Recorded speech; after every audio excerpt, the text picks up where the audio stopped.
Le futur, oui, mais pas si lointain que ça. Et c'est à Tokyo qu'on retrouve un détective privé, Furijin Goku, qui, comme bien souvent, a cessé d'être flic pour se mettre à son compte. Mais lors d'une enquête sur la mort d'anciens collègues, il va lui arriver une tuile. Il va perdre son œil gauche. Bon, dis-toi que ça aurait pu être pire.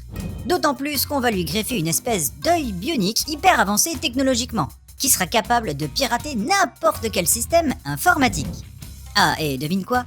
On va aussi lui filer un bâton pouvant s'allonger à l'infini, comme de par hasard. Avec ça, s'il n'arrive pas à éliminer la racaille de la ville... C'est en 2008 que Taifu Comics décide de mettre en avant ce titre en 4 volumes de Terasawa Buichi, le papa de Cobra. Sauf que, depuis, de l'eau est passée sous les ponts et c'est de plus en plus difficile de mettre la main dessus.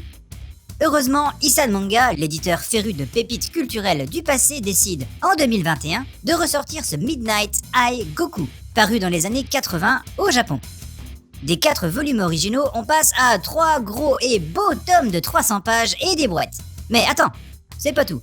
L'impression sera optimisée grâce à de nouveaux scans HD.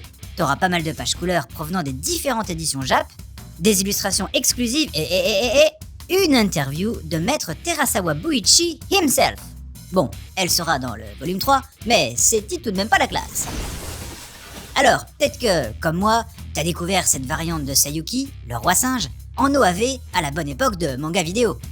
Ici, retour aux sources avec le récit original en mode bien plus dense. Avec ce volume 1, découvre les bases de l'histoire avec la naissance d'un héros plutôt dark et carrément badass. Oui, Goku va échapper à la mort, mais en contrepartie, il devra devenir le bras de la justice. Son œil plus son bâton vont lui octroyer pas mal d'aptitudes plutôt stylées. Après ça, t'auras droit à plusieurs enquêtes indépendantes, typées roman noir à la Mike Hammer, dans un univers cyberpunk très Japon des années 80 et avec, Terasawa oblige, un paquet de nanas plutôt sexy. Et vu son trait de crayon réaliste, ça vaut plutôt le coup d'œil. La note de Manga News, 16 sur 20.